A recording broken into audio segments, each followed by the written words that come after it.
সুপ্রিয় শিক্ষার্থী, আসসালামু আলাইকুম। আজকে বীজগণিতের একদম বেসিক পর্যায়ে নিয়ে আলোচনা করব। আশা করি আমাদের সাথে থাকবেন। ভিডিওটি শেষ পর্যন্ত দেখার বিশেষ অনুরোধ রইল। আমরা গণিতে কোনো সমস্যা সমাধান করতে গেলে যখন কোনো রাশি সম্বন্ধে বা কোনো সংখ্যাটা আমরা জানি না, তখন সেটা আমরা চলকের মাধ্যমে প্রকাশ করি। এখন আসি চলকটা কি সে বিষয়ে জানার জন্য। চলক হচ্ছে যার কোনো মানের নির্দিষ্ট নেই।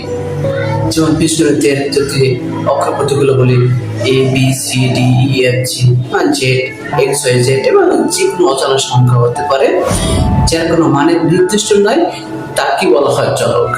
অর্থাৎ চলক হচ্ছে এমন একটি প্রতীক যার মানের পরিবর্তন হয়, যার কোনো নির্দিষ্ট মান নেই এবং চলক বিভিন্ন মান ধারণ করতে পারে। আর ধ্রুবক হচ্ছে যার মান নির্দিষ্ট, যার মান আমরা জানি, সেটা হচ্ছে ধ্রুবক।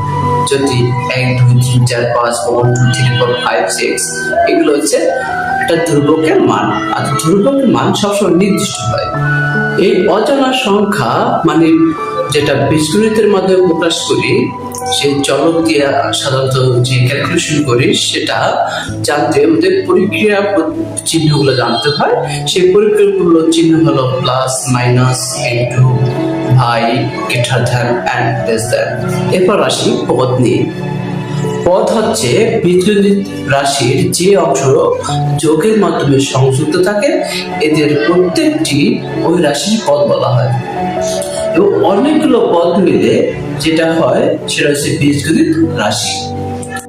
এরপর যেটা প্রয়োজন সেটা হচ্ছে সদৃশ্য আর হচ্ছে বিশেষ সদৃশ্য। সদৃশ্য বলতে বোঝায় যেটা সাথে যার মিল আছে সেটা সদৃশ্য, আর যার সাথে যার মিল নেই সেটা হচ্ছে বিসদৃশ্য। যোগ বিয়োগ করার ক্ষেত্রে কিন্তু এই কথাটা সবচেয়ে বেশি প্রযোজ্য। এখন আমরা যোগ বিয়োগ গুণ ভাগ অর্থাৎ প্লাস, মাইনাস, ইনটু, বাই এগুলো নিয়ে আলোচনা করব। এট ফার্স্ট প্লাস এবং ইনটু নিয়ে কথা বলছি। যদি যোগ করা হয় তাহলে হয় সহগ, আর যদি গুণ করা হয় তাহলে হয় সূচক। x প্লাস এক্স, এখানে একটা এক্স দুইটা এক্স, তা এই দুইটা যোগ করলে কি হয় 2x। যোগের সময় অর্থাৎ যার সাথে যোগ বিয়োগের সময় যার সাথে সাদৃশ্য